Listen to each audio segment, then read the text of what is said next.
नमस्कार दोस्तों आज के टाइम में इंडिया में हम बिना खाने के रह सकते हैं और बिना पानी के भी रह सकते हैं, लेकिन आधा घंटा बिना इंटरनेट के रहना बहुत मुश्किल है। क्या आपने कभी सोचा है कि इंटरनेट आता कहाँ से है और काम कैसे करता है?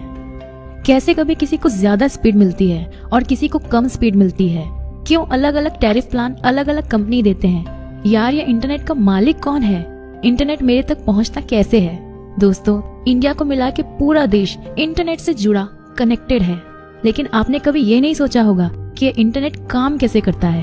आपको लगता होगा सैटेलाइट से चलता होगा, आपको लगता होगा नेटवर्क बिछा कर रखता होगा पूरी दुनिया में, वहां से चलता होगा।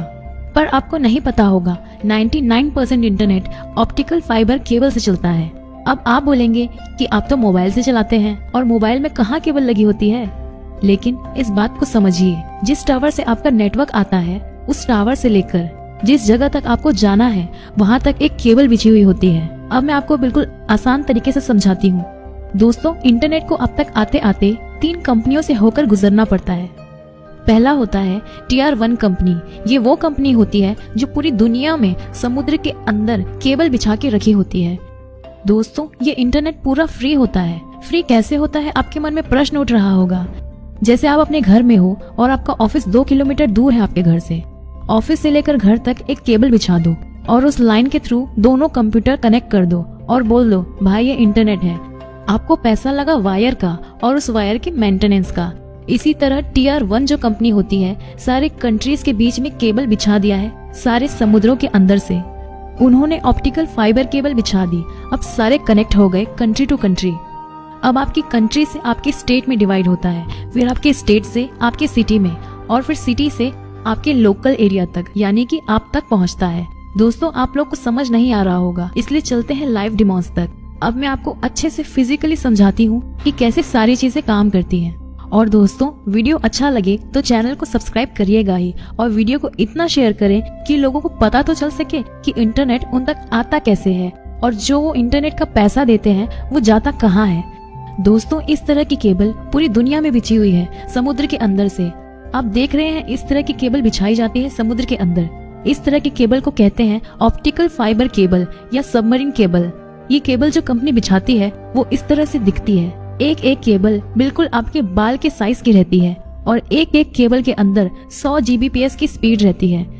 जो कंपनी ये केबल बिछाती है उसको कहते हैं TR1 कंपनी। और अगर आप इंडिया में देखें तो टाटा कम्युनिकेशन है जो इंडिया में है। अब देखो, एक वेबसाइट है submarinecable.com। यहाँ आप जाकर देखेंगे तो आपको पता चल जाएगा कि दुनिया में कितनी सारी केबल बिछी हुई है। अब हम बात करते हैं इंडिया की, कि इंडिया में कहाँ केबल बिछी हुई है। इंडिया में केबल का लैंडिंग पॉइंट मुंबई में है और बाकी सभी कंपनी जैसे जियो, आइडिया इंटरनेट आदि ने अपना स्ट्रक्चर बना कर रखा है। पूरे इंडिया से आप कोई भी वेबसाइट विजिट करोगे जिनके सर्वर इंडिया के बाहर हैं, तो वो लैंडिंग पॉइंट से निकलता है केबल के थ्रू पूरा डेटा ट्रैफिक, और वो चला जाएगा उस सर्वर तक चाहे जिस भी लोकेशन में है। तो सबसे ज्यादा ट्रैफिक जाता है मुंबई से और उसके बाद जाता है चेन्नई से और कोचीन से। रिलायंस जियो, एयरटेल, आइडिया ये लैंडिंग ट्रैफिक से डेटा निकाल देता है, जहां जिसके सर्वर है वहां से निकाल देगा। देखिए, अब बात करते हैं रिलायंस जियो की। रिलायंस जियो ने अपनी खुद की सबमरीन केबल बिछा के रखी हुई है यूरोप, एशिया और अफ्रीका के बीच में, जिससे इनको 40 टेराबाइट कैपेसिटी मिल गई है। और इसलिए ये आपको फ्री में भी इंटरनेट दे देते हैं, क्योंकि इनका 1 टाइम इन्वेस्टमेंट हो चुका है। और अगर आप एशिया, अफ्रीका और यूरोप के कंट्रीज में जाते हैं, आपका वेबसाइट लेकर विजिट करते हैं इन कंट्रीज से, तो वो ऑटोमेटिकली उन केबल से निकाल देता है, तो उनका कोई पैसा नहीं लगता। अब देखो, जो TR1 कंपनी ने अपना केबल बिछा दिया है, इनका कोई पैसा नहीं लगता, क्योंकि सारी कंट्रीज एक दूसरे से जुड़ी हुई है और इंटरनेट की शुरुआत हो गई है। अब होता क्या है, ये जो केबल है वो टूटती है, फूटती है, क्योंकि ये समुद्र के अंदर है और ये केबल 25 साल से ज्यादा नहीं चलता। इसलिए बहुत सारे केबल बैकअप के लिए बिछा के रखते हैं। अब TR2 कंपनी है, वो कहती है कि आप इंडिया तक तो ले आए हो सारी चीजें, अब इंडिया से हमें डायरेक्ट दे दो, ताकि हम इंडिया से अपना सारा सेटअप जमा लें और हम लोगों से पैसा लें और आपको थोड़ा बहुत पैसा दे दें। तो पर GB के हिसाब से पैसा मिल जाता है TR1 कंपनी को, और ऑटोमेटिकली TR2 कंपनी जितने में उनसे लेती है पर GB उससे और ज्यादा हम तक पहुंचाती है। हम तक पहुंचते पहुंचते Tier 3 कंपनी और आ जाती है जो बिल्कुल लोकल में चलती है, जैसे टिकोना हो गया, हाइथव हो गया। ये लोग Tier 2 से खरीदते हैं और Tier 2 वाले Tier 1 से खरीदते हैं। तो देखिए, ये सब बिल्कुल फ्री है। ये लोग जो पैसे चार्ज करते हैं वो सिर्फ सेटअप का चार्ज करते हैं। अब देखो रिलायंस जियो 4GB कनेक्टिविटी कैसे ला पाया, क्योंकि सालों से काम कर रही फाइबर ऑप्टिक इंडिया के अंदर बिछाने के लिए इंडिया के बाहर तो पूरी जगह बिछी हुई है, Tier 1 कंपनी ने बिछा के रखी है। अब इंडिया के अंदर उसने फाइबर ऑप्टिक बिछाई, जिसकी वजह से आपको अच्छी खासी स्पीड आ जाती है। मान लो रिलायंस जियो ने आपके एरिया में एक टावर लगाया और वो पर 100 Mbps का बैंडविड्थ है, और उस 100 Mbps के एरिया में जितने भी मोबाइल यूजर्स हैं वो यूज कर रहे हैं 4GB। तो उन्होंने बोल दिया कि 20-20 के हिसाब से देखें तो 5 लोग यूज कर पाएंगे 100 Mbps। तो हर टावर में उनके कुछ न कुछ बैंडविड्थ है उनके वॉइस में, तो फिर वो वॉइस को और डिस्ट्रीब्यूट करता है। अगर आपके एरिया में जो जियो यूज करते हैं तो आपको स्पीड कम मिलेगी, क्योंकि उनकी टावर में बैंडविड्थ तो फिक्स है 100 Mbps या 1 Gbps, उसी में उसको डिवाइड करके देना है।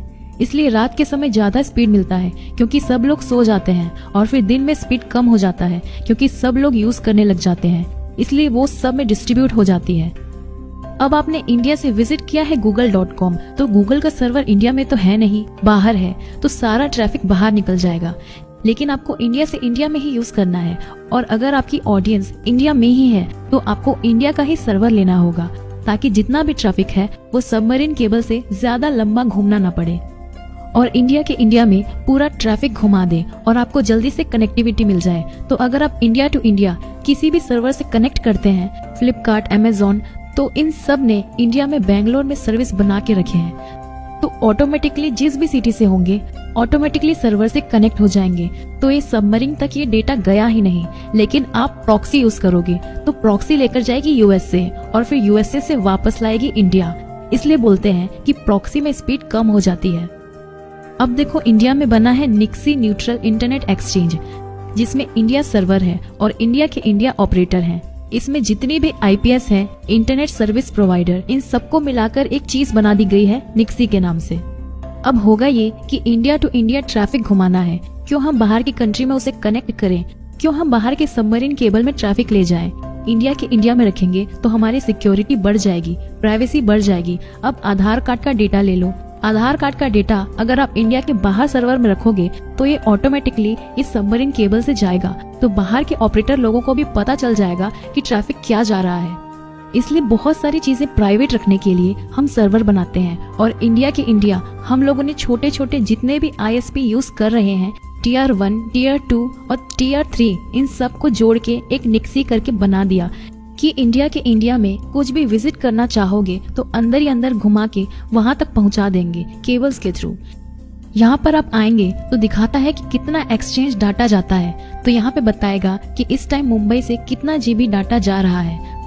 पूरे इंडिया का ट्रैफिक मुंबई के थ्रू जाता है। 80 to 90% डाटा सबमरीन केबल के थ्रू जाता है, जहाँ आप देख सकेंगे कि कितने Mbps की स्पीड चल रही है मुंबई में, जहां आपको पता चलेगा कि 12 बजे से सुबह 8 बजे तक इंडियन लोग सोते हैं तो डाटा यूज नहीं होता, और जैसे ही सुबह होती है ऑफिस स्टार्ट होता है तो फिर से ट्रैफिक जाने लगता है। इंडिया में मुंबई, चेन्नई, कोलकाता, दिल्ली से कितने Mbps डेटा जाता है, और कभी कभी केबल बंद हो जाती है तो स्पीड भी कम हो जाती है क्योंकि सबमरीन केबल कट गई। अब ये केबल कट गई तो इंटरनेट तो इन्हीं के थ्रू जाएगा, तो बैकअप बना के रखते हैं। मान लो मुंबई से जो चीज जानी थी वो कोचीन से भिजवा देंगे, लेकिन कोचीन से जो रूट मिलेगा उन्हें यूएसए तक जाने का, वो हो सकता है कहीं से घूम फिर के रुक जाए, और वो चाहे मुंबई से कनेक्टिविटी हो यूएसए की तो ट्रैफिक जल्दी चला जाएगा।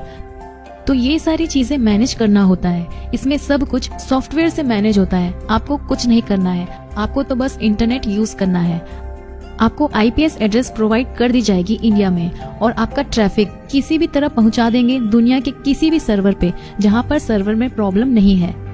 दोस्तों, इंटरनेट है तो पूरा फ्री, कॉस्ट आती है तो मेंटेनेंस की, कनेक्टिविटी की, और आप तक इंफ्रास्ट्रक्चर पहुंचाने की। तो कैसा लगा आपको ये वीडियो, हमें कमेंट करके जरूर बताएं। वीडियो पसंद आई है तो लाइक करें और ज्यादा से ज्यादा लोगों तक शेयर करें, ताकि उनको भी पता चल सके कि इंटरनेट कैसे काम करता है। मिलते हैं अगले वीडियो में, धन्यवाद।